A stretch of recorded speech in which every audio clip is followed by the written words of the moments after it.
Ye san so etwagu e wo TikTok okohwa no wabo warrior ba dani 1 warrior ba dani 1 na wa follow sa account ne so ho no me ho so susum nioma na etwagu wo saa ya me hwɛ mu nyina warrior prophet pacho ma wakɔ aba meje so ba hima pacho apomboko Yehuwa ne na bofo adawroma bofo pani metato na adawroma ye ho den tita twura kronkron amen ye da wase pan se da ne da nyina ye frewa oji yeso na oba ene ye kasa afoduabo ho na mesre se obekye ye mosi ye kaduabo ene den okay baby adri mamemfa ye tiefo enhye odomankom nyankopon ensa ne basa yi adom nyame ode na basa ma Moses yi adom kase samre obi bia wutie warrior prophet TV bia odomankom enhyiraw omoa ontutu anamo ensi yi de beye san de beye musuo de beye obonefo no hyehye bia pepafiri makwan mu yimpa ye sensimu yie ensimu kraye e odomankom di mu nti amen amen yo abusuafo Owo so waje so say amen na ayeho amawo warrior pacho ye kasafa duabo yi hu de no wache ye mu ye ka duabo a de ani duabo ye ka duabo ye wo mu bebre ye ka duabo ye nome se wakoka obi na watwa ntorato obi so no nipa ko na dome ho ena duabo so gina ho se wo usan wuti obi wa ye de asema to so asem no nim ho hwe wa kire mom a kire ni panyinara enipa nyina anche wase obi wa no abodue no de asanity obodua na no de asanity and no matter who you are yes. O Christo need to me yes I the sanity O Christo need to me Bible ko duabo Bible mu wow so they say Paul ebo Alexander dua so they say enti Bible no duabo ye den ewom enti wudi agoro obi de sesbeda na wonan nti ye kan no me a enumi firi tete okay e firi tete Adam mere so because nyame wo domi Adam so yes because I see obi a kiro se eha enko ha na wakọ honom ade we yemfa won sanka na ode won saka wo hye ni bako na abufuo enti no duabo te se court okay obi di wakọ court ne duabo no e spiritual court not physical court okay nti ye binumu bodua esan wo muti ade a wo mo nyeye ho nipa de ato wo so na wabodua no yes na warrior prophet me pacho ujama nyame enye age wo bodua ne design wo so obi wo honom a ojama nyame obi wo so wo njai ma nyame choti asem ene nyame mu no enome wo nyame mu Psalms say ye wonum ye wo Psalms ya obi ye obone na wo so black and kenkan gu ne so 7 days into enu ye duabo ni bia yes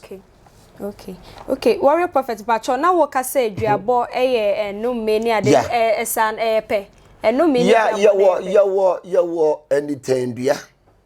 okay enitendua ne say onipa no akobo udua ne wo wachi ebia woninya onya kasakasa no akobodua no ene tendua no wo bo ano wa kire 2 minutes wo mfa wo manas ene fa ene tendua no yes so 2 minutes o friend no obeche nti oni aseda bia wo de be ma no no nipa na wo bo ni dua no ente busua bi wo ho ye dome wo mo a e ka wo mu next generation na we wutu aso ene nya dua bo nyina ne kum nipa ebi nkunu dabi ebi we safety okay warrior pacho e de chire mu ahwefo ya wo duabo a utai se obia ene obia koda wo nwuram na ya bo ni dua sa busua no de papa ade efe na ware ensi fie ho da enti fie bi wo ho no ma ya domi ma ema e wo fie ho efie bi wo no ma ya domi meme wo fie ho no ba wura fie bi no nyina aya kwawensafo ebi wo eye nomie a ede fie okay so yase enti ne duabo wo categories bebre okay no tese enye duabo nyina na ye bebo wa ebekun enomi ni bi wo ho no ma enkun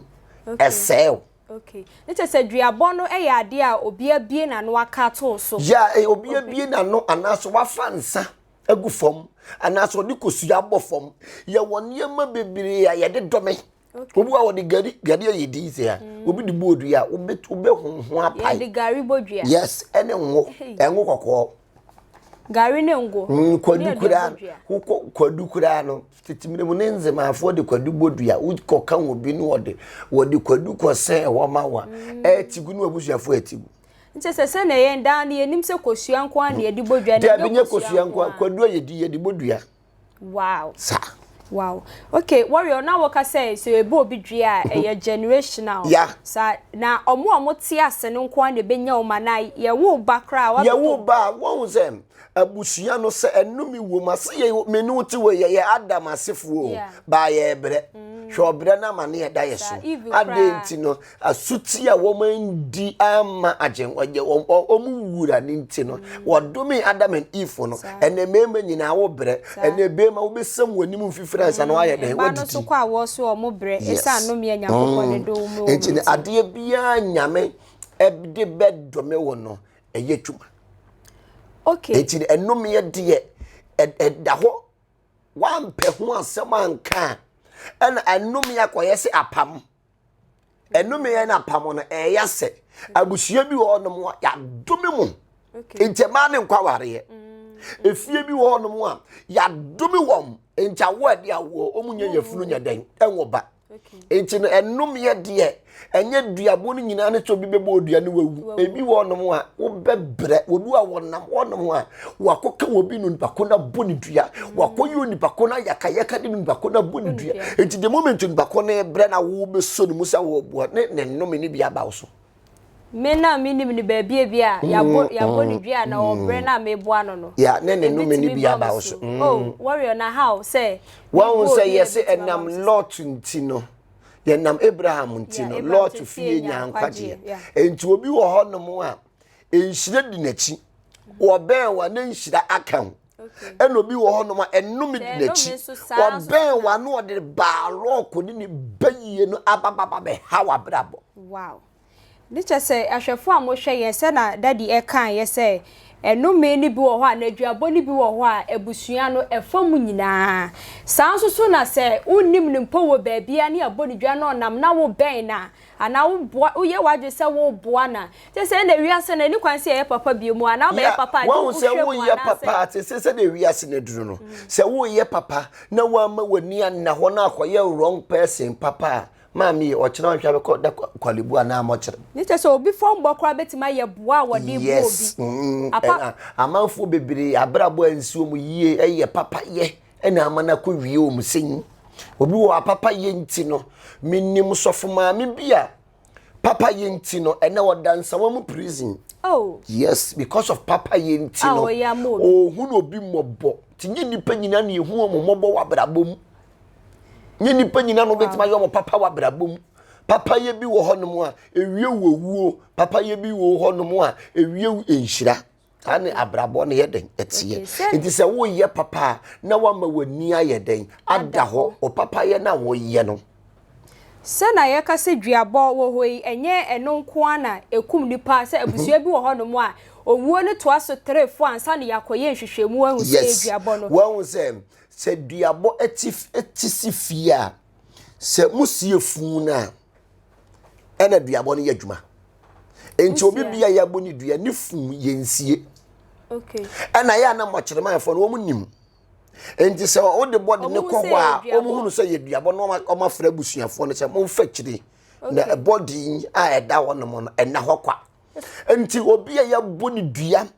na manko dane na mo besie fun no obi foforo be se ewu. Okay, nti se obi bodua e de abusuafo daase a age ye sie funu na se etimi aye adu ja bi age se mo dane dua no ansa a mo sie funu be kum nipa sa. Okay, but se obo nipa ne nko adua ena nipa ne hu akira nkodane na wawu ye sie na eno soso etimi so wonfa na abusuafo na ase nti so ye de mo daase. Sa wanka se wonfa abusuafo ne daase. Ya so wanka se wonfa abusuafo ne na ase na wu kosia de oto adaka beje ne de so te yase de ono a emo beje ne de ono a wachi beje ne de oto efu atale obeje ne de sani duabote yes omo a yie form ho omo ne na mase de no me kwa ne ekosesama ya mo beti obi wono mo ayie no duabo yie no emfa ho asresre ene emo ase wie obuni be kase kanzo wie kakra wo ba wie no eno no akuchi afayet the moment a dead body ewo ho no negative energy bad dead body ne ho enti se wo yo obi a usunsum nya den na wota akokɔ yiase a ese wo no mabrabo ebo wo no mabrabo tugu enti ame yadom a next time bi mo na mefrem no mabane a kyerɛ ukɔ yiase a negative energy a ukɔ ye den ukɔ sesa ye den e wo ho no mo nyame hwa warrior prophet me pacho say ye bo obi dua bosum na woso odane anase osofo na woso wodane edipani ade a ye di bo ni dua se wo ye osofo na betimi adani dua je se wo ye osofo otimi fresh spirit. Okay, it is a new soft bia. A new soft bia in the Nidia. Evangelist in Timina Nidia. Pastor in Timina Nidia. As a prophet. Prophet. Okay. Would the Hunu for the seer because Ohunu. Oh, the Nidia, yes, ye can see the Nidia. And yet, so sorry, you are not a son, must be the Nidia. It is so contact spirit. I am passing body, dear. I am passing someone so that the answer. Now, what's son in the panel? So tiase na ensu a wodi bodua na eso kose ensu ni bi enti wutimi nkose ensu ni bi a ensu nyina tene kobopum enti ukuro mu nsu ebopum anto nyama nsu ebopum afra mu nsu ebopum enti nsu nyina enti wo se wo boaboa nsu ano na wo to ni din epu. Okay, enti apusa obi bo wudua yetimi de dane warrior pacho da no bi ka say ni dua abo ne sofo se wonko bosum asumesi wonko dane does it mean say osofo ni ntimi nye anase ye wo ebi nso ho sa ya no sofo no nya de obetimi aye den aye ene ebi wa of fresh spirit na ama te oso omko ho wa amade ya eso ko osofo ni timi ko bi debi. Okay, obecho ma de omonye eni twaka bia ye no osofo okotena okonfo ehwa side because asofo na mokot kwa konfo enche bia na omayi mama so tete na omayi musulia fe no abe twam nti osofo de kire ne kwan no say ade na me ye na bia me ntimi nye asofo bebere wo mo tese ade no wo ye ne onim se wontimi nye yes adoma chede no egu ahoro obia ne de nyame de aye den e de amam. Okay, nyami hwa ye de ya no hunu bodua e ma ne bamu ana ya no hunu bodua de e depend area wo na honhoma wo duty that day no utabu bodua Wednesday you have to be very careful. Yes, Tuesday and Saturday. Okay, Thursday Saturday no ade bia bebie wa no be kan bi etimi ye ho because e ya honhom da nti obatan a obie na no e ka asem bitu ne ba so wa boni bia e buru mo manua no mu nim akuya de obebre akuya de papa bia ma wakwan mu akuya de se do papa de me papa ye me ne saa so ne be yawo wo be hu se that time na wo kasa de na to ba ne so no ahonhom wo ho. I quite remember mama bia ye dane what Canada aniam nyina ye basa sa wonu ankasa mama ne ka che ne same menya kunu no unya kunu da Satan yes Satan na bosum bi twam ena oso ena worry lady no ye ho ade ene lady no wa 45 years afa ni wanya kunu a wo babewo enti no eniema bi wo ho no na bad time for no omu biebie wo ma no to wo ma no so a o china bi no wo ba ni benyini no afeli na braba ye basa yesi brode enim so wo beye bia ko no nti ne mranti brem no de ne masisi ne nchen enti aba time for na wo mo di wo ma akuya de obebre akuya de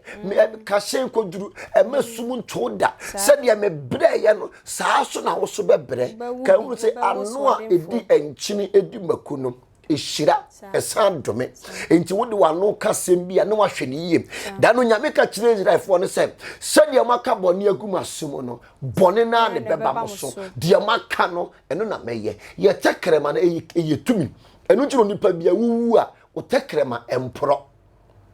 obi bia timi pro but o tekrema de empro wo se wasiesi ahoden wo ye tekrema so na de beka no eno na beye adwuma eno obi wo no akata timi dome ne ho problem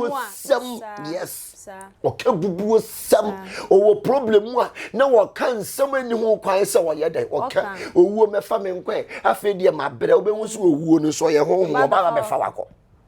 na ada na say ye say odrupa no so problem na obi na no aka nhira nsem we no che but owo nsem no we ne de na sisi a wo fra wo bonning okay so tiasem ade papa bia wo ya it take time okay but ade bonning obua seconds number ento nipa bia wo ye sunsum nipa fa so tirim ade papa bia wo hwehwa it take time a process but ade bonning hwehwa ade bonning sisi a wo sabeka but they hwe yedie e take time ba kaso de ene me ho nkire me ene me bia ka amo me ene obehutu me bia maka amo yes because wo bo nsam no o heya wo no pensem oni edi enti wo frɛ na no ne wa ba no abetio wow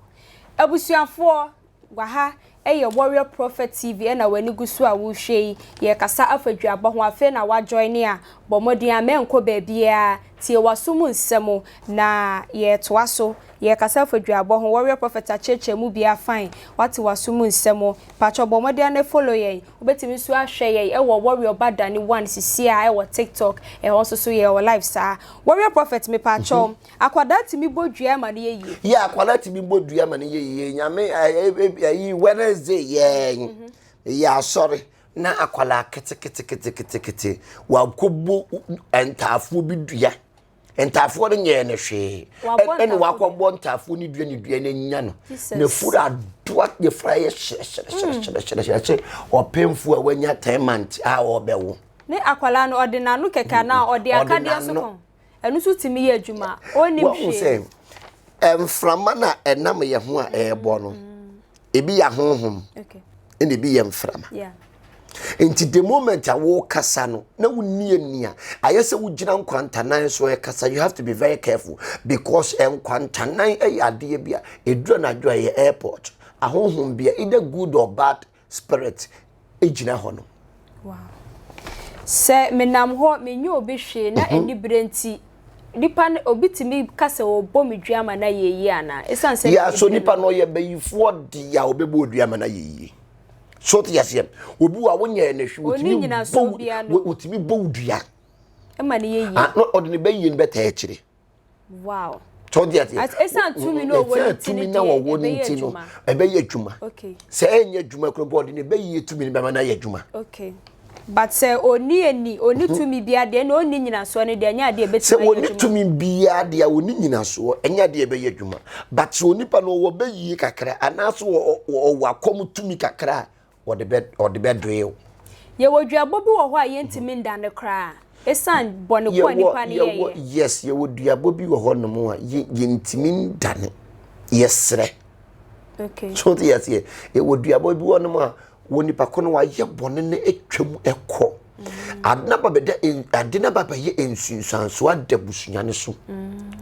obu wa untimi nane aje wo yuti film na akoya pam okay what you say yes wo no watcho yes wo yuti film ahoro wo ne o ma ho mo yibu ho ayede afrim entabusunya bi wo ho a wo behu se afafo ediyi ne afafo eho akere wo yes so makoji sikedro anuanu ya na enye sikedro obu ho a wo hie difo bi ade ewo ni fie oyi ni ho afim wo hunu se tumi ewo fie entimi muame no ade ewo fie enya de betimi aboa me ma me ntwe me ho nye de enfio ento be hu abusua bi a na efa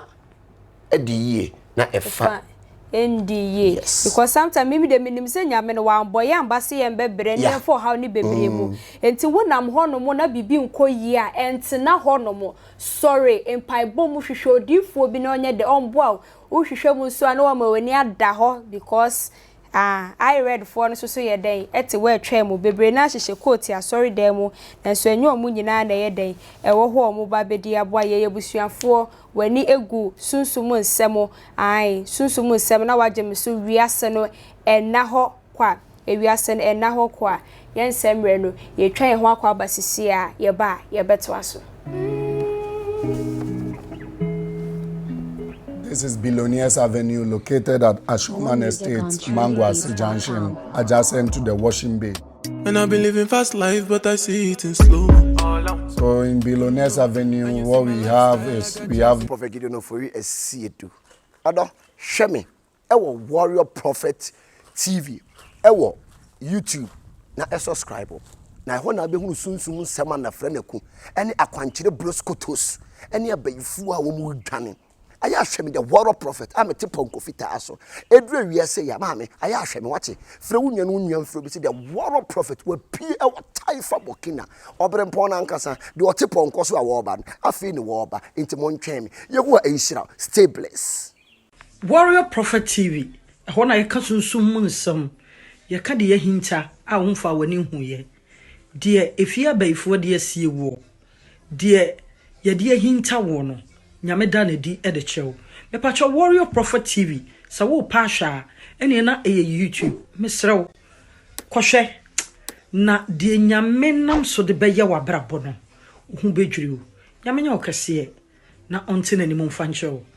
Obapa Christine Manangini do senya me beye mi seye Manangini do senya me betumi aye other 4 minutes as some young back opinion may come for the Warrior Prophet TV at the amount YouTube channel person e ho ne esua sunsum nsem e do suko wo sunsum e san so ba sunsum akwankyere the Warrior Prophet TV e ho ye dimawu e ho ye dimaya bomodi aso be hwe apreni nyina no watimi akusunsum ntokwa yie pa bye so for me dey kwa kuma no me catch us away Warrior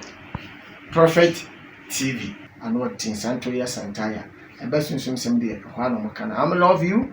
kiss you we am toast thank you for the post.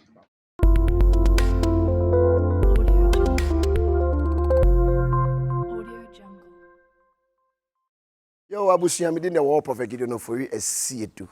ado hwe me e wo Warrior Prophet TV e wo YouTube na subscribe na ho na be hunu sunsum nsema na frɛ naku ene akwankyere broskotos ene abayifu a wo mu dwane aya hwe me the Warrior.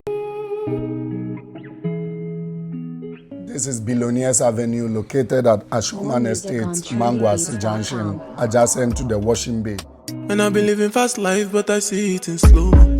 So in Billionaires Avenue, what we have is we have men's suit, we have casual wear for men, we have shoes. The shoes, we have the formal shoes, the office shoes, and then the event shoes for wedding. But girl say she want Netflix and We have half shoes, we have slippers and sandals of all sizes. We have jeans, we have casual shirts, office shirts, and we have sneakers of all brands. you see these feelings I'm not catching. I'm a quest and feet. I just Some of my top quality brands are George Belluti, Christian Louboutin, ASOS, Pull and Bear, Ferragamo. I have Louboutin, I have Gucci, I have Louis Vuitton shoes, I have ASOS shoes, Billionaire shoes. So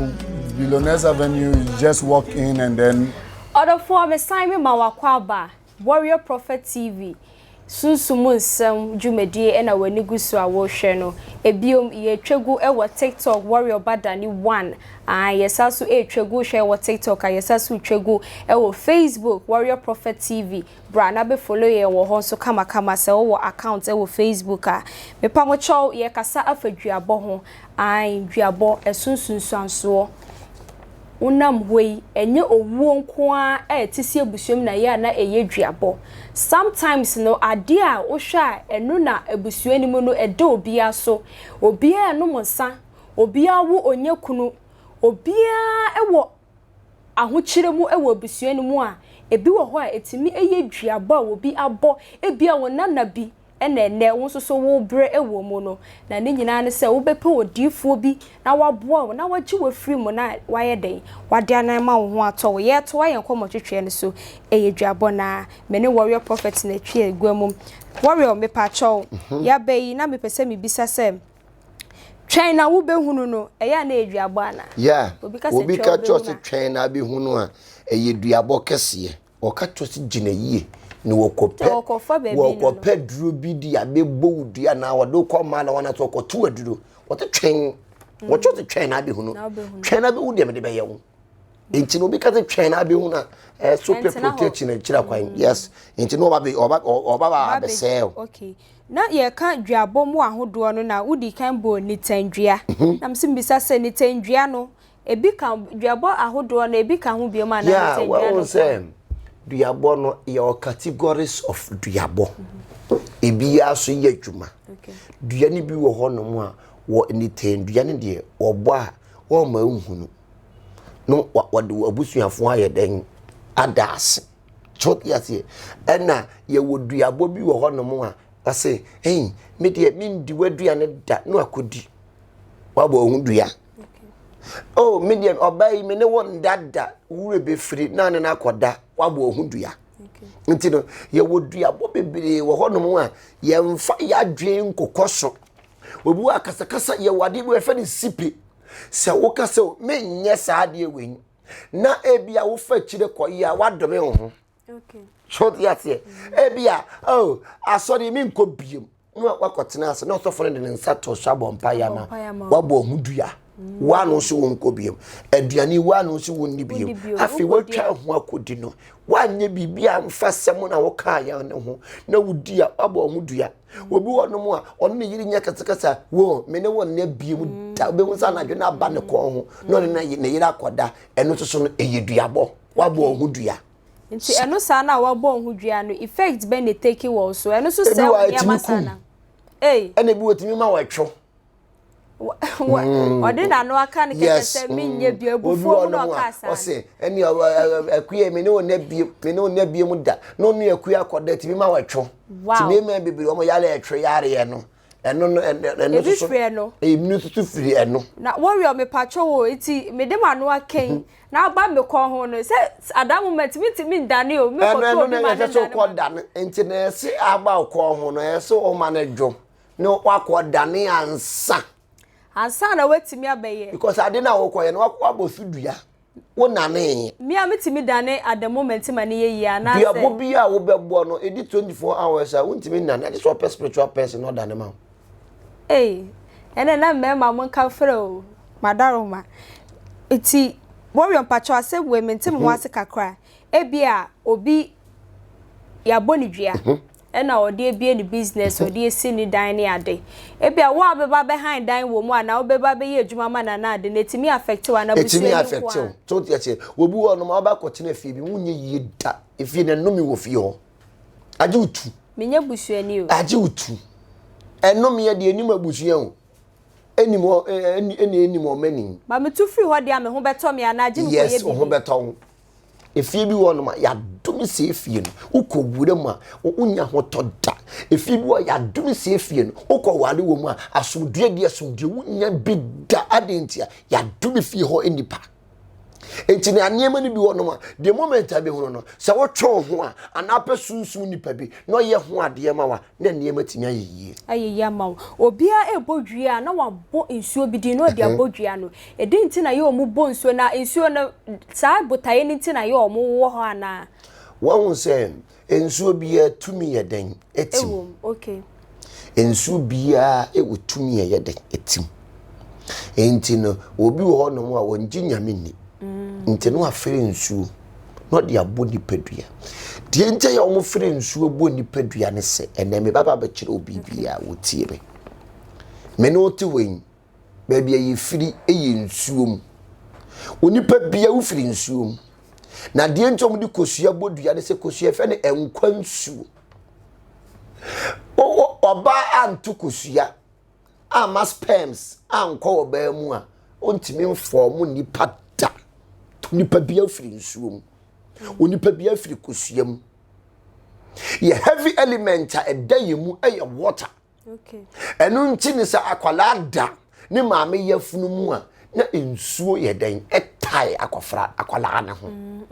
so tiasie ento nipa bia firi nsuo mu enti the moment obi be fire nsuo ede aye wade no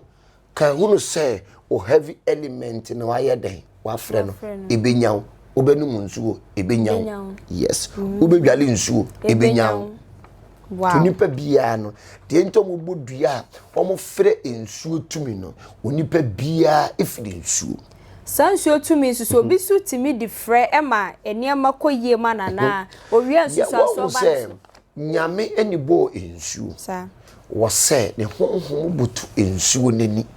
wakase enye han ene ye han inteniema ni bi wo no mu a eso koya kwankire ne wonsuom na ma ne matimi yeden edane ma won se nema no yale kwata okọ Elijah ho no okache ne so onko to subonten Jordan mu mpenso ahoro nso Elijah kache ne tetwe enye mikuromu na papa nsu kase yeda na wo se nkoto Jordan keto emu enjaniema ni bi wono ma ento ye odifu a esunya authority ewo nsu so esunya authority wa nkwantanan so esunya authority wa bola so because edu na adwe wona bayifo koshia esunya authority ewo samampom sede wo bayifo bi anase asama du tumi efre obi kra obetimi aconsult wo mama na jam. Okay. Na warrior ye ka efa ebia ware for mo te wona ebufuo mu ba kwa bie na no adbo ne yonko dua and now see within 24 hours the otimi dane eti obi hwe ya sa within 24 hours no den no be ye de ada within 24 hours no etese wo bom pa ye ka kire brade se asem bia wo kan ye bia no wo se kokotwea kokotwea means ne o twea ye den asan. Okay. So yes, say we withdraw statement no. Say yade a wo free ensuo bi di bodua. Ade na wo kan ensuo e kan ho a, wo kan e bi atumi bi e kan ho a, say wo fa tender stone na wo de tu nsuo. Wo bom pa ye wi a fa mako ni jebidi e ka etu nsuo nim. Na ahwe egu fam. Say within 24 hours. Wasi kokotwea. Asamu na kai wo de wano twitwiri fam. Wan ka say wo declare so obua wo nya papa. Okay. Tima honhom bi anya den entio. Bana wo ka say wa bo nsuo bi di ana wa ye ente say o mesi bibi ba ko wo mo enya de e bedane. E bia nsuo o fre nsuo ahodo a wan bo ba ko din a o dane enye ye. Yes. Wow. Okay, asem wo nso na mente ase say mafa kosua pe e de abodua na kosua ne nsa eni nsuo na me de abo obi dua na me ko dane a ye ginyantwie ye giska ye jiwe adenti na wo se ba so konfo no be nam ba se kosua na me de bo odua obe nam to ansuma so be nam oje nkukọ nyina aka ho obe nam obe no monsa obe no apetition sa enye fo ne bosom no no ande patano obe no monsa to da bi otere bia wo mo de sacrifice eyi sa musuo no ye de if so afma se ko bodua so na wo ye bobonua ba me de kosua pe o wo de kosua pe ne nne no wo kotua ento obonsam de wo ko frɛ na wote ne ba bi obeje wo so. It is eniama ye be hye me se me fambra e bia manu me ho mapa nipa obo mi dua chew eniama ya hye me se me fambra ne menya mba na obi betwia ma me a yine ye dane a e wo se me di sa nipa ko ne sika koma ne ba ya wa wo te sunsuma de no ebi wo ho no mo no pese wo sunsuma de no ye mfa ye sika nye adwo nipa ko na wo hia de no e no de sika be ye because na de hia wo ehia yi anase ehia ya alefo so sika e bia unye sika no aba abeye because sunsuma de no ete so do sika ene enye so wayi no onipa na obeya de na ma wo no me no ya mode sa de ne ye me obi wo no ma obeya kwankyira onfa sika ma asafo ye ma me eye no ma no sa onfi obi tete ye jai wadu sika beye oni bia ko unya no aye den waba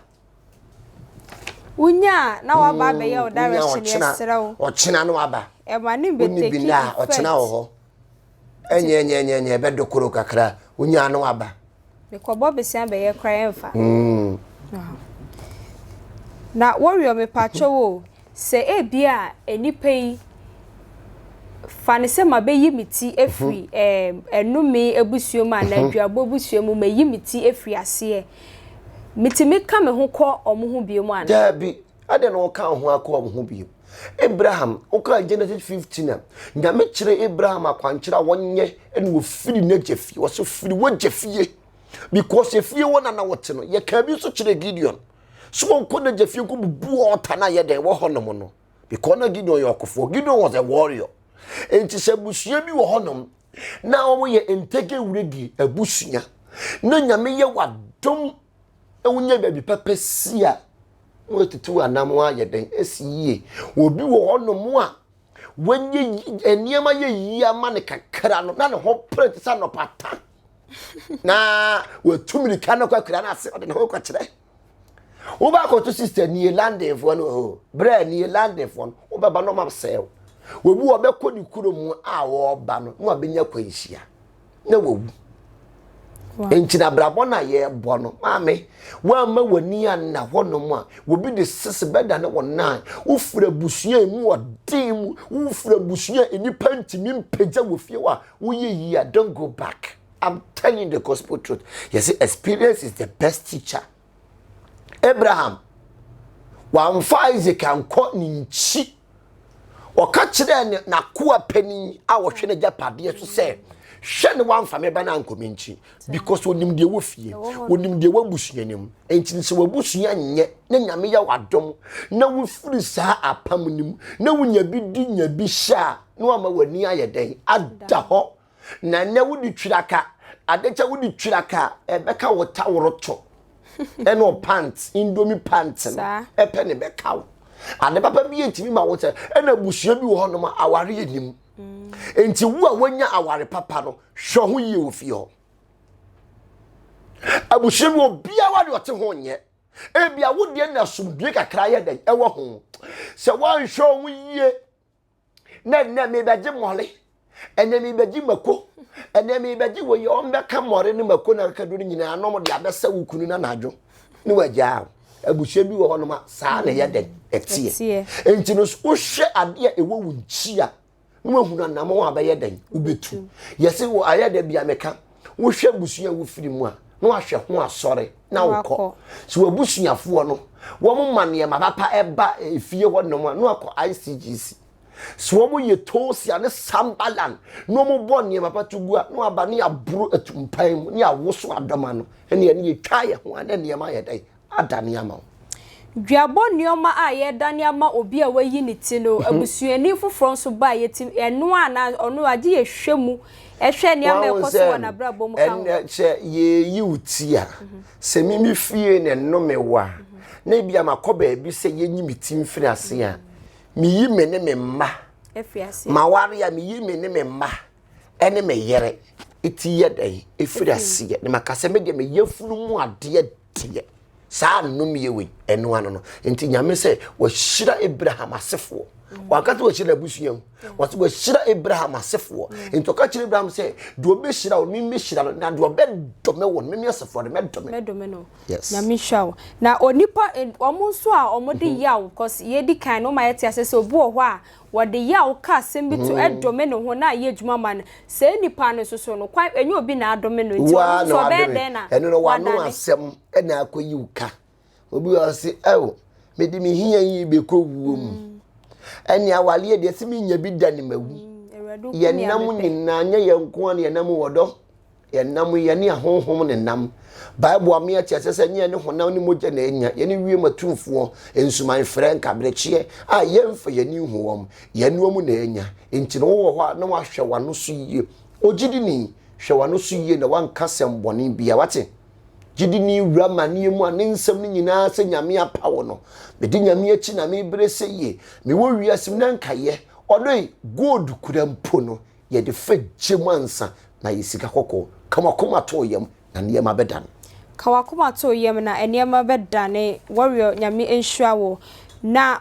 onipa omo bi oma no kan no mesem to se dodo na ebi mo ho a akwese obom paye na waka ewrade din no boy ye kan you na how say honhom biti ne ba bia o wa say Israel fo no emra Moses di o mo ko no o mo kan samoni gu nyame asom na nyame ka chete hwe se de maka bone agu masom no bone na ne beba mo so ti do be ka kire nyame no eno no nyame beye o nyame no ne honhom no to sa hwehwe wo hwe na wo no so ye de ye hwe obi enti do be ka kire nyame na no be ba chi ni o to tena nso 38 good years amofo no be hunu nso na aguso te wo yesu duru ho no san ne ho ono kasa ne tietiam enti wo hawo no tiemu fire wurade sorry tu anamon enkasa sofo agimisikendi chodi afie sorry ne tu anamon na niema be yeden ebedane warrior mpacho eja enhura etimi di obatan bi ano eburu a wode aburu ne baso ana esanse oye ebusuani ti enti o se eja enhura timi yeden te ebia mawo na maka eno mensem agume babra boso ebia wo bebre se ne edi kan kekeye onipa bia waja sunsun kata wo so no nti no polia wo se ajen frɛ waja sunsun odi atie onipa bia waje sunsun kata wo so enti amema na mo wo amonhwe nkwala na ya monye steady wati na de ha wo ne nnome ebrem ankasa emema bibira mo ne ma wo amonje na mo de makọ na ma hye wo bosta shots tetrata desta na ma hye de mokọ de mu hia na de mu nim ana topa mo de mo nhwe ma obema bia na obewo wanhwe wo ba no edane nnome ne ha wo ye den e de brem even though banning can share one, it's me done no me ma one shall abofra ba wiase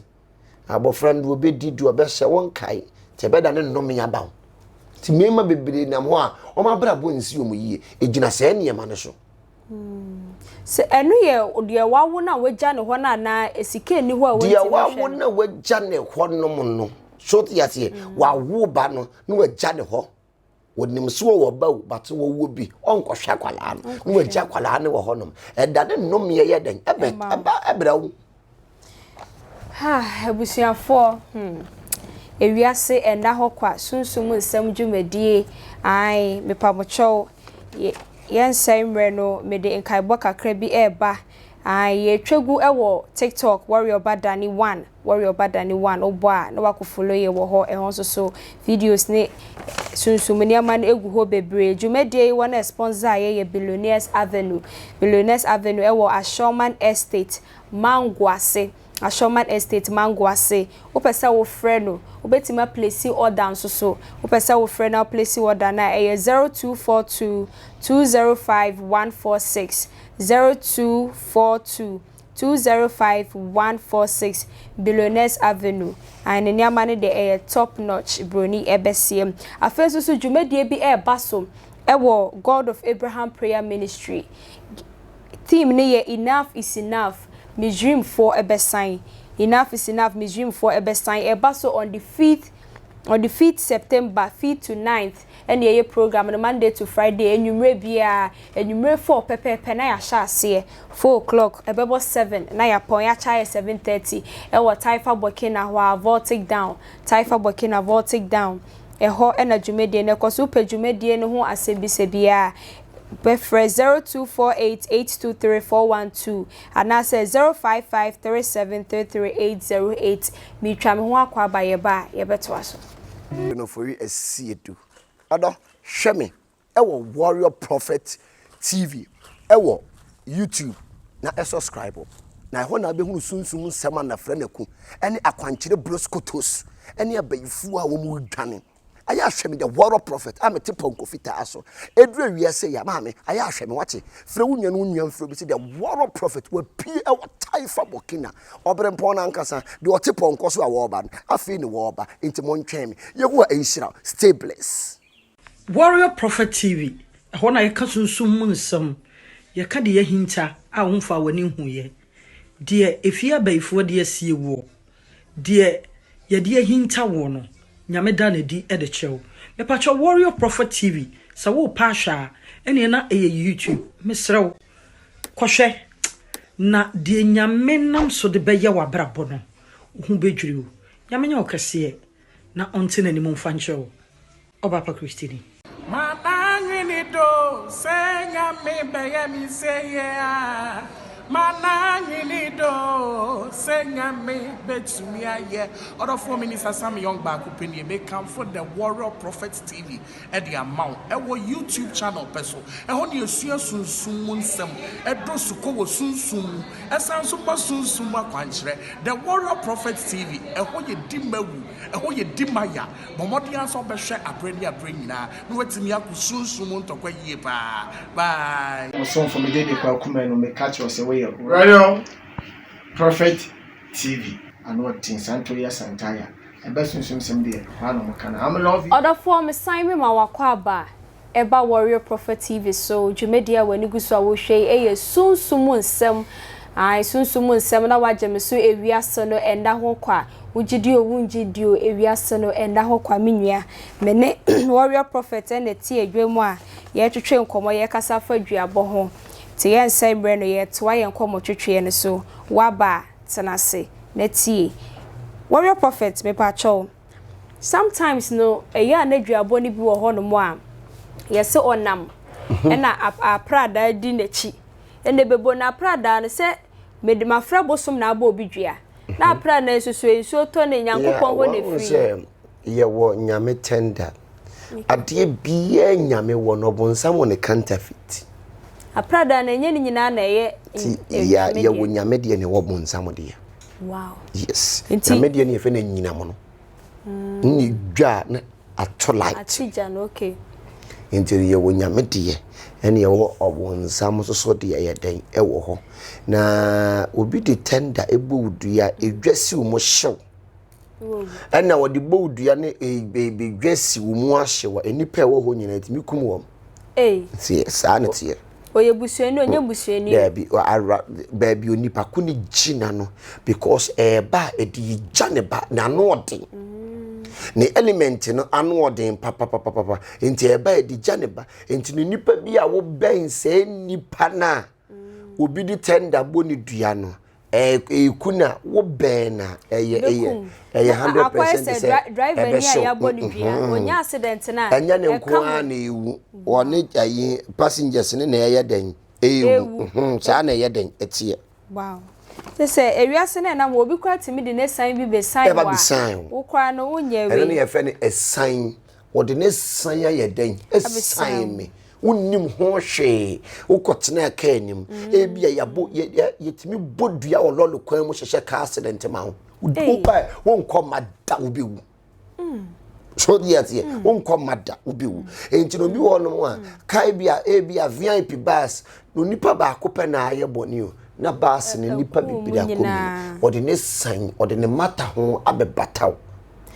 enu ntuno nipa bia wa hono a protect bon ho ban because na ye ka bibi say wo ho e sa obi ode wo aura nti say wa build ya sa de na secret wo no wa wo say onipa bia no o kwa o body ni dikan uso e di echiri ena o spirit atoso me yensa to nipa bia wonam a etese saa ne ma me yensan eye active e wo ho ba ko nya active pe due bibi betimato just a spirit ni soul na nya de ba ko there be your spirit soul and body okay nti ebetima ye te say me ko na ne ebia me obi wa wo ko ne spirit nka ne ho ne body pe and ka ne ho na ne fe ntia se ewu no tia se ne so ewu ahonhom ma tese bo wachiri dom nyina ntimi mo wachiri dom nyame wo bo ye no bible say ohome enkwa home egu yimu na be ye o krati asefo enti ye namu e obibi ye o hita wo yimu ye spirit in the heat ye enti the moment a hita ni be fi wo mu no eno nti na obi wu a oyi nyunu spirit na finimu hita na finimu afi na nsuo na besen to man prepare na mfa na shift jimpe na ohura pai wow because asema okay die eye no kra ne chese obi wo hono mo a wate ahwe ebia wa poliatofom obi ne ho apem na sum na tofom eno anu no kum wawu hwenye no chese tiasie wuo no yes eno obi bia na wote hwe adwale ye no obi bia wate ahwe adwale ye da no o spirit nka ho so nka ho adware se nsuo keke na apa bia na spiritual meaning sa pra adware ye ho no mo no ye ntenhwe ho wote hwe adwale nche bia ne wawu na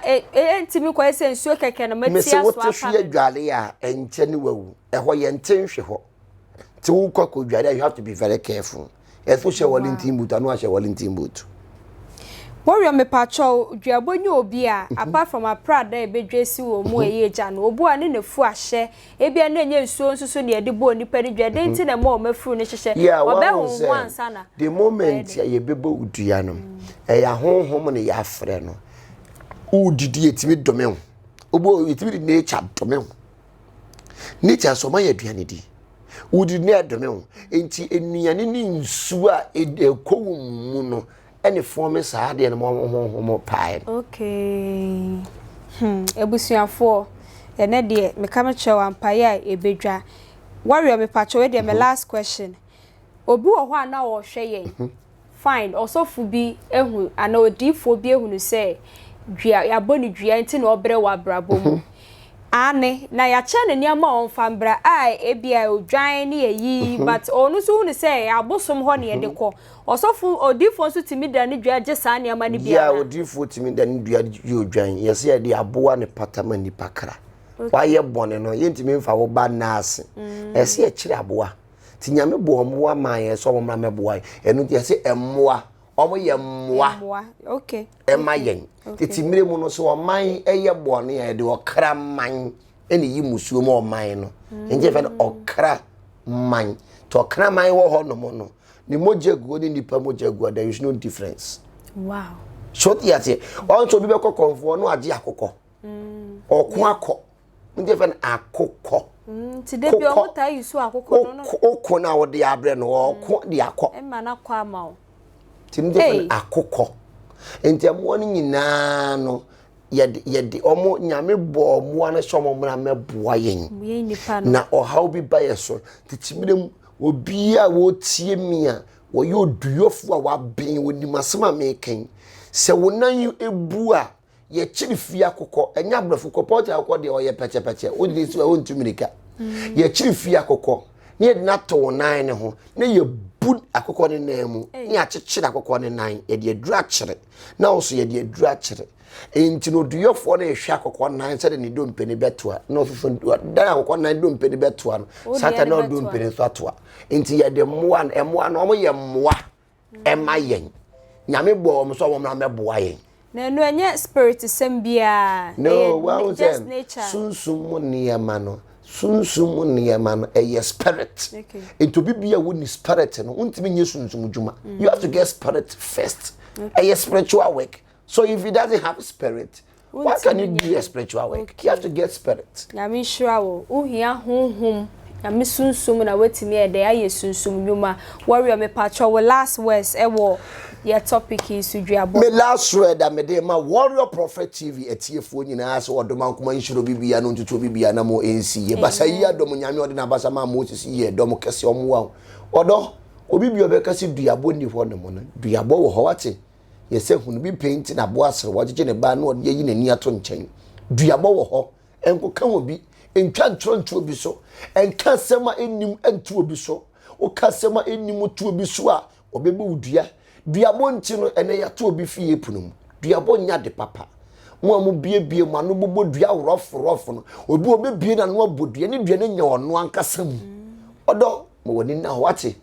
na eniyama ntimi nya dan entane na hwe ho yie na protect ho obi amfa kosua wansidi na petechi wansidi ammo dua em. This is Billionaires Avenue located at Ashman Estate, Mangwas Junction, adjacent to the washing bay. Still the Warrior Prophet I or sign a nana enkoso hene e wo teacher mante enkoso hene e wo teacher mante I me pamacho Warrior Prophet and that sorry I friend the God of Abraham prayer ministry and no e wo type of volcano and then the event shoes for wedding. But girl say she want Netflix. We have half shoes, we have slippers and sandals of all sizes. We have jeans, we have casual shirts, office shirts, and we have sneakers of all brands.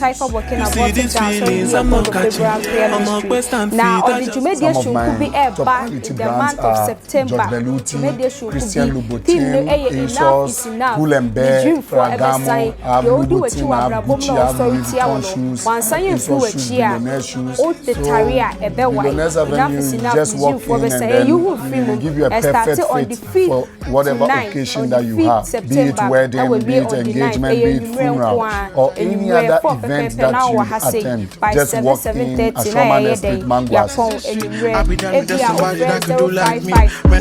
Find us on social media. Instagram is Billionaires_Avenue. Facebook is Billionaires Avenue, and our phone contact MTN is 0242 205 146. The Airtel Tigo is 0262 205 146, and all have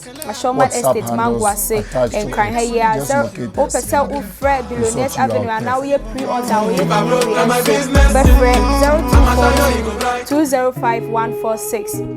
0242205146 I'm Billionaires Avenue kwa o enyama quality aye adjacent to the washing bay. Oko no manya mi show nyina sa mo chebre na mo share ye bidia ene Mrs Gloria Esiedu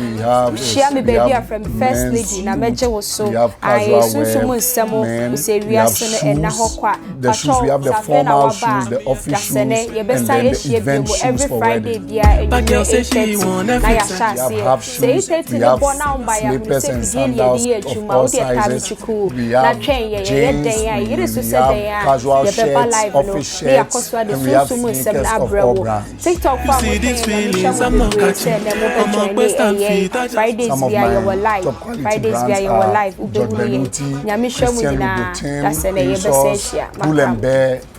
Yo abusua me din the war prophet Gideon no for a see do. Ado hwe me e wo Warrior Prophet TV e wo YouTube na e subscribe na ho na be hunu sunsun nsema na frɛ na ku ene akwankyere broskotos ene abayifu a wo mu dwane aya hwe me the Warrior Prophet amete ponko fita aso edure wiase ya ma me aya hwe me wache frɛ wo nua no nua mfrɛ bi se the Warrior Prophet wa pie e wo taifa bokina obre mpon na nkasa de ote ponko so a wo ba afi ni wo ba enti mo ntwɛn me yehu a enhyira stay blessed. Warrior Prophet TV ɛhɔ na yɛka sunsun mu nsɛm yɛka de yɛhinta a womfa w'ani hu yɛ deɛ efia bayifoɔ de asie wo deɛ yɛde yɛhinta wo no nyame da na di ɛde kyɛw mepacho Warrior Prophet TV sɛ wo pa hwa ɛne na ɛyɛ YouTube mesrɛw kɔhwɛ na deɛ nyame nam so de bɛyɛ w'abrabɔ no ho bedwiri wo nyame nya okɛseɛ